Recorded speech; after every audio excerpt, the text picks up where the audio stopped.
இன்னும் காலையிலேருந்து சாப்பிடவே இல்லை. ஏத்த மாத்திரை போடணும், நேரமாச்சு. இன்னைக்கு உங்களுக்கு பிடிச்ச பூரியும் உருளைக்கிழங்கு மசாலாவும் செஞ்சுருக்கேன் தே. இல்லை வசந்தி, எனக்கு சாப்பாடு வேணாம். எனக்கு ஒரு மாதிரி மனசு கஷ்டமாக இருக்குது. நான் அப்புறமா சாப்பிட்டுக்கிறேன். என்னத்த என்னாச்சு? காலையிலேயே சந்தோஷமாக தானே இருந்தீங்க. நான் கர்ப்பமாக இருக்கேன்னு நீங்கள் கேசரியெல்லாம் செஞ்சு கொடுக்க சொன்னீங்களாத்தே. செஞ்சு கொடுக்க தான் சொன்னேன். ஆனால் இப்போ எனக்கு ஒரு மாதிரி மனக்கவலையாக இருக்குது. எனக்கு காலை சாப்பாடு வேணாம், நானாக விருப்பப்பட்டால் சாப்பிட்றேன். அத்தை, எனக்கு ஒரு மாதிரி தலை சுத்தலாம் இருக்குது. நான் போய் கொஞ்சம் நேரம் படுத்து உறங்கட்டுமா? உன் நாத்தனார் அவள் துணியெல்லாம் துவைக்கணும்னு சொன்னாலே, துவைச்சிட்டியா? அத்தை, இன்னைக்கு ஒரு நாள் மட்டும் வாஷிங் மிஷினில் துணி துவைச்சிக்கவா? உடம்பு ரொம்ப டயர்டாக இருக்குது, வாந்தி அதிகமாக வருது அத்தை. இல்லை வசந்தி, அப்படிலாம் வாஷிங் மிஷினில் துவைச்சாலும் சரி வராது. கையாலேயே துவைச்சி போடு. துணியை துவைச்சிட்டு அப்புறமா போய் படுத்து உறங்கு. கிச்சனில் பாத்திரம் எதுவும் கழுவாமல் கிடக்கா? சமைச்ச பாத்திரம் இங்கே இருக்குது, நான் வெளில வந்து கழுவிக்கிறேன்னு அத்தை. வசந்தி, நீ கர்ப்பமாக இருக்குன்றதுக்காக வேலையெல்லாம் மிச்சம் வச்சா யார் செய்கிறது? நீ தான் செஞ்சாகணும். இது ஒன்றும் முதல் கர்ப்பம் இல்லைல்ல, ரெண்டாவது கர்ப்பம் தானே. போய் வேலையை பாரு. நாங்களும் தான் பிள்ளை பெற்றுக்கிட்டோம், எங்களுக்கெல்லாம் வேலை பார்க்க யார் இருந்தா சொல்லு? எல்லா வேலையும் நானே தான் செஞ்சுக்கிட்டேன். அத்தை, பாத்திரத்தை வேணா இப்போ கழுவுறேன். துணி பருவ துவைக்கட்டுமா? மைனி வீட்லேயும் தானே இருக்காங்க, துணியை கொஞ்சம் நேரம் கழிச்சு துவைச்சி போடுறானே. அவள் வீட்டில் இருந்தா துணி துவைக்க மாட்டியா? அப்போ என் பொண்ணை கிளம்பி எங்கே போய் சொல்கிற வசந்தி? அத்தை, இல்லைத்த, கோவப்படாதீங்க. நான் போய் துணி துவைக்கிறேன், கோவப்படாதீங்க. என்னம்மா சத்தம்? ஜல, வாமா. இந்த இன்னைக்கு ஒரு நாள் உன் துணியை வாஷிங் மிஷினில் போட்டு துவைக்கிறோம்னு சொன்னா, அதுக்கு தான் அதெல்லாம் சரி வராது, கையில் துவைச்சாதான் நல்லா அழுக்கு போகும்னு சொன்னேன். என்னம்மா நீ, என்ன நீ இப்படி பண்ற? வசந்தியே பாவம் முழுகாம இருக்கா, அவகிட்ட போய் நேரத்தில் எல்லா வேலையும் செய்ய சொல்ற. வசந்தி, இனிமே எந்த வேலையும் நீ தொடக்கூடாது, புரியுதா?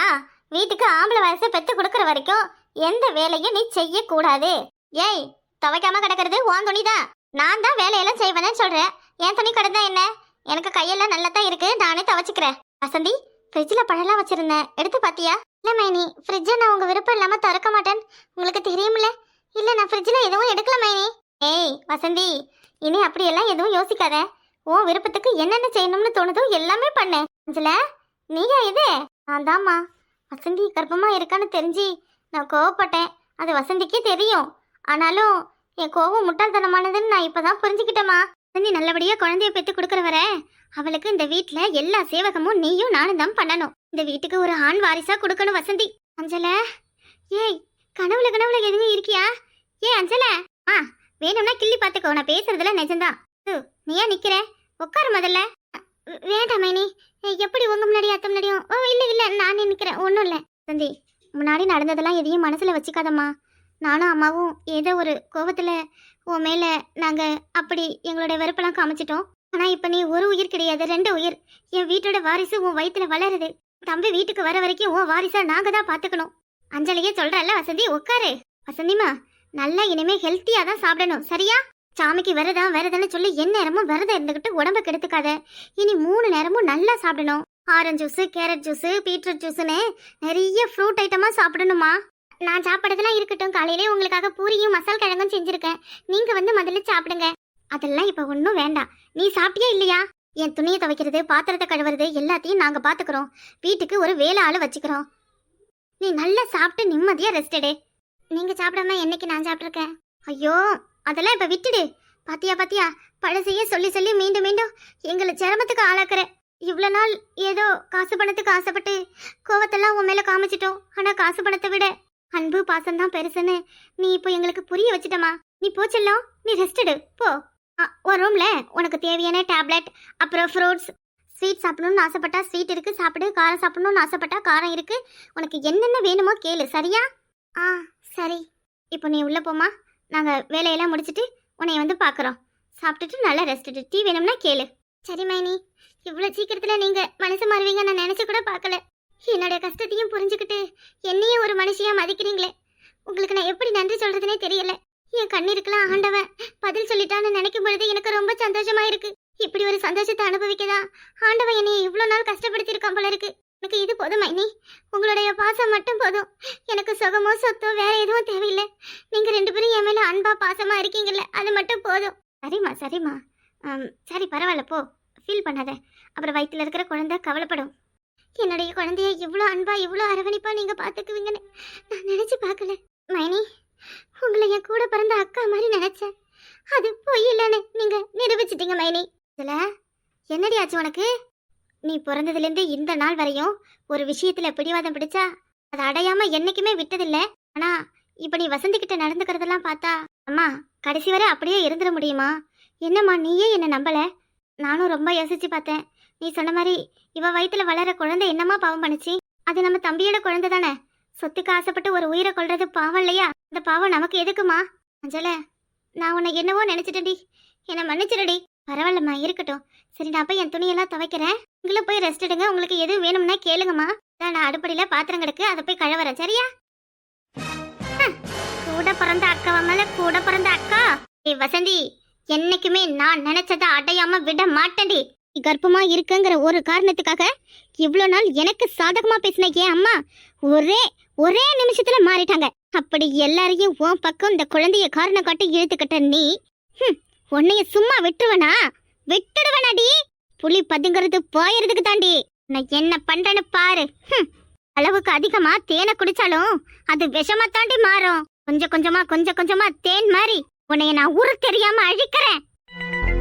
என்னக்கா எங்கேயும் யாரையும் காணோம்? வசந்தி எங்க இருக்கான்னு தெரியலையே. கூப்பிட்டு பாக்கும் இருட்டி. வசந்தி, வசந்தி, ஏன் வசந்தி? அடி சத்தத்தையே காணோம். அத்தல மவுள அடிச்சு கொண்டு போட்டு வீட்டுள்ளாரே குழி நோண்டி புதைச்சிட்டாளவளா? அஞ்சல, வசந்தி எங்க? ஏன் வசந்தி என்கிட்ட என்ன பண்ண போறிய? ஏய் அஞ்சல, எங்கடி வசந்தி? என்ன நீ ரொம்ப ஓவரா போற? உன் ஆத்தா என்ன பெரிய ரவுடியா? இல்ல பெரிய ரவுடின்னு நினைப்பா உன் ஆத்தாளுக்கு?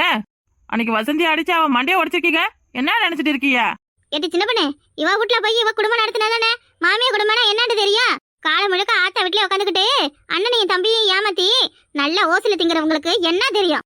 ஏய் என்ன ஏய் ஓய், உன் சத்தத்துக்குலாம் உன் அண்ணன் வேணா அடங்குவாரு, நான் அடங்க மாட்டேன். ஏட்டி நல்லா கொளுத்த மாடு மாதிரி தானே உடம்ப வளர்த்து வச்சிருக்க. வேணாம் மினிக்கி, நீ அப்படியே மினிக்கிட்டே தான் தெரிவியா? உன் துணிமணியா உன்னால துவைக்க முடியாதா? வீட்டுக்கு வந்த மருமவனா உனக்கு வேலைக்காரின்னு நினைப்பாட்டி? சொல்லுட்டி, நினைப்பா? அப்படி கேளுக்கா. இவளெல்லாம் என்னதான் கேட்டாலும் சூடு சொரணையா இருக்க போது இவளுக்கு. எப்படி எருமாட்டுல மழை பெஞ்ச மாதிரி நிக்கிறா பாரு. நமக்கு என்னடி இவகிட்ட பேச்சு? வசந்தி எங்க? வசந்தி எங்கடி? வசந்தி என்ன பண்ணிக்க? ஆமா, அவ என்னவோ என் வீட்டுக்கு வரா போறான்றதுக்காக அவளை வெளியிலேயே விடாம நீயும் ஆத்தாலும் உள்ளேயே வச்சு பூட்டிடுவான்னு சொன்னியலா? என்ன கேக்குறதுக்கு ஆளுங்கள்ங்கிற நினைப்பா? நீ எவ்வளவுத்துக்கு தான் ஆட்டம் போட்டாலும் பங்களாவுல இருக்கிற ராணி கடக்கா நீ என்னதான் குதி குதின்னு குதிச்சாலும் எல்லாம் என் புருஷன் உங்களுக்கு பிச்சை போடுற வரைக்கும் தான். சொத்தெல்லாம் யார் பேர்ல இருக்குன்னு தெரியும்ல? அப்படி சொல்லுக்கா இவளுக்கு.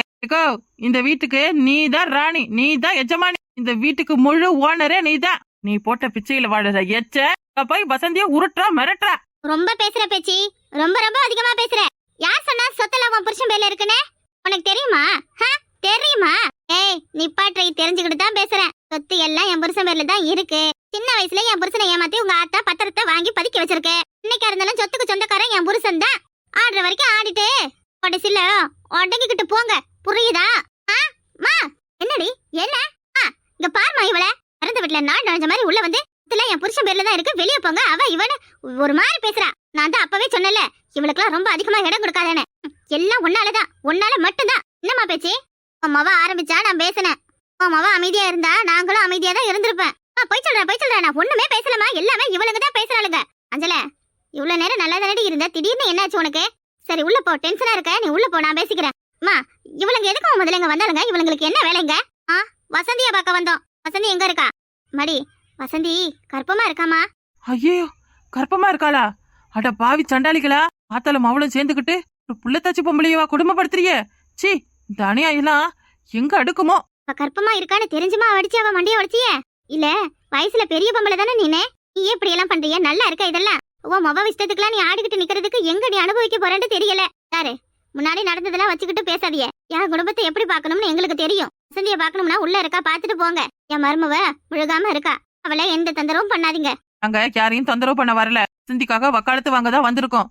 இனிமே அவ மேல ஒரு அடி பட்டுச்சு, அத்தாலும் அவளும் ஜெயிலுக்கு தான் போவீங்க. என்ன போவீங்க? ஜெயிலு தான், அப்புறம் களி தான் திங்கணும். என்ன மிரட்டுறீங்களா? மிரட்டல, அடுத்து என்ன நடக்குங்கிறத சொல்றோம். ஒழுங்கா இருந்துக்க, சரியா? யார் உனக்கு சொன்னதே நான் என் நாத்தனாரை கொடுமைப்படுத்துறேன்னு? உனக்கு யார் சொன்னதே? இதுதான் சொன்னா. வந்து நிக்கிற கேளு. வசந்தி, இவ அடிச்சு உன் மண்டைய உடைச்சாதானே வந்து நான் கேக்குறதுக்கு இல்லங்கறா? அக்கா என்ன நீ? குடும்பம்னா ஆயிரம் சண்டை சச்சரவு இருக்கத்தான் செய்யும். அத ஒரு பெரிய கதையை எடுத்து வந்து நின்னுக்கிட்டு என்னக்கா? உள்ள வாங்க. மைனி, இது தெரியாம பேசிட்டாங்க, மன்னிச்சிருங்க. தெரியாம பேசிட்டமா? என்னக்கா இவ அப்படியே தலைகீழ மாறிவிட்டா? ஐயா, எனக்கு இப்போ எந்த பிரச்சனையும் இல்லை. நான் ரொம்ப சந்தோஷமா இருக்கேன். நான் உண்டானது தெரிஞ்சதும் அத்தையும் மைனியும் என்னை தாங்குன்னு தாங்குறாங்க. இந்த உலகத்திலே இப்ப சந்தோஷமா இருக்கிற ஒரு ஆள் யாருன்னா அது நானா தான் இருப்பேன் சின்ன பொண்ணு. தாங்கன்னு தாங்குற ஆளுங்களா? எங்கேயாவது வச்சு வாங்கன்னு வாங்கிட்டு போறாள் வடி. அவளோ நடிப்பெல்லாம் நம்பிக்கிட்டு நிக்காத. சின்ன பொண்ணு, சும்மா தேவையில்லாத பேசாத சின்ன பொண்ணு. ஒரு நேரம் 2 பேரும் என்னைய கஷ்டப்படுத்தினாங்க தான், இல்லைன்னு சொல்லல. ஆனா இப்ப நான் உண்டா இருக்கிறத தெரிஞ்சும் என்னை நல்லபடியா பாத்துக்கிறாங்க. ஏன் நான் இப்ப நல்லா தான் இருக்கேன், ஒன்னும் பிரச்சனை இல்ல. அக்கா, அவ நல்லா தான் இருக்காளாம். வா போலாம். வெளியே போங்கடி, வெக்கம் கட்டவுல இல்லைன்னு சொல்லாம சொல்றா. வசந்தி, நல்லா இருக்கனா பார்த்து பத்திரமா இருமா. இது ஒண்ணுனா சொல்லு. என்னதான் நம்ம பாம்புக்கு பாலை வத்தினாலும் அது கடைசியில நம்மளையே தான் கொத்தும். எனக்கு புரியும்னு நினைக்கிறேன். புரிஞ்சு நடந்துக்கிட்டா உனக்கு நல்லது.